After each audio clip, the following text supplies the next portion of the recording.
જય શ્રી કૃષ્ણ મિત્ર and good morning. સ્વાગત છે મિની વ્લોગમાં. ગરમી બહુ જોરદાર પડે છે અને પવન પણ આરે એટલો છે એટલે કપડાં ઉડી જાય. તો કપડાં નીચે પડી ગયા તો કપડાં પાછા સુકવવા માટે ઉપર ગઈ તો એને સૂકવી દીધું વ્યવસ્થિત કે પડે નહીં. નીચે આવીને તો આ ભાઈ ગોગલ્સ લઈ લીધા, એને બનવું હતું હીરો.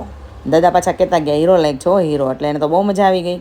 અને અહીંયા જીયાન્સ જે છે ને એ ગાડીની ડીકી વિન્ડો ભરવાની, એક બાજુ મંડલી ભગવાનની ફૂલ મંડલી ભરાવા.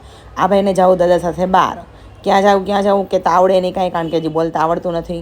પણ આમ આંગળી ચિંતા કરે દાદા કે કાંઈ નહીં, હાલ બહાર લઈ જાઓ. બપોર થઈ જમવા માટે બેસી ગયા. જીયાન્સે ફર્સ્ટ ટાઈમ આ વખતે કેરીનો રસ ટ્રાય કરી, કારણ કે એને અત્યાર સુધી ભાવતું જ નહોતું. મજા આવી જમવાની, મને પણ ખૂબ ગમ્યું. અને એક બાજુ મેં જોયું ને તારાનો ટેણીઓ મસ્ત અને ચમચી લઈને રસ પીતો હતો, અને બપોર પછી પાછી ભૂખ લાગી તો તરબૂચ લઈને બેસી ગયા. અને આજો મને બતાવે પાછો તરબૂચની ચીર.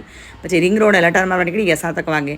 કોકો જોઈ ગયો, કોકો પીવો છે, પછી કોકો પીવડાવી દીધો. ટેણીયું નાનું એવું કોકો પીવે. જીયાન્સને એક ગ્લાસ આપી દીધો અને પછી હું થોડી કાંઈ બાકી રહું, એક ગ્લાસ પી નહીં. આવા જ બ્લોગ જોવા માટે લાઈક કરો, શેર કરો અને ચેનલને સબસ્ક્રાઈબ